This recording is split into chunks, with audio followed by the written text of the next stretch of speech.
Dalam rangka percepatan vaksinasi booster tahap ketiga, Polda Gorontalo menggelar vaksinasi massal Senin tanggal 20 Januari tahun 2021, dengan peserta vaksin seluruh personil Polda Gorontalo yang berjumlah kurang lebih 4.000 personil dan jajaran prajurit TNI kurang lebih 3.500 personil. Kapolda Gorontalo Irjen Pol Dr. Ahmad Wiyagus SIKM SIMM saat meninjau langsung menyampaikan, jika kegiatan ini dilaksanakan guna mendukung program pemerintah dengan sasaran tak hanya personil TNI Polri, melainkan keluarga sanak saudaranya, sehingga akan tercipta herd immunity yang kuat dalam rangka menekan penyebaran virus varian baru Omicron.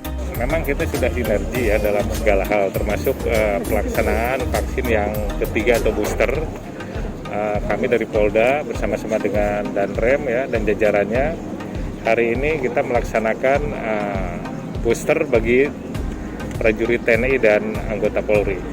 Nah, harapan kami tentunya secepatnya bisa tervaksin semuanya, sehingga program pemerintah untuk booster ini bisa segera terselesaikan. Hal senada pula disampaikan oleh Danrem 133 Nani Wartabone Brigjen TNI Amrin Ibrahim SIP.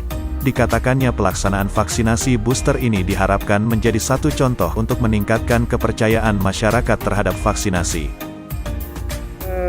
Kami melaksanakan booster bersama-sama dengan Polda. Kami targetnya sekitar 3.500 itu untuk prajurit TNI Polri, Korem, termasuk Brigif. Nanti selanjutnya setelah ini keluarga, istri dan anak kami akan melaksanakan booster, sehingga masyarakat kan melihat TNI Polri melaksanakan penyuntikan booster, apalagi masyarakat, sehingga kita bisa menjadi contoh masyarakat, sehingga diharapkan Gorontalo ini bisa melaksanakan booster semua, dan mudah-mudahan Omicron nggak masuk ke sini. Kami TNI Polri telah divaksin booster tahap 3, vaksin aman TNI Polri, yes!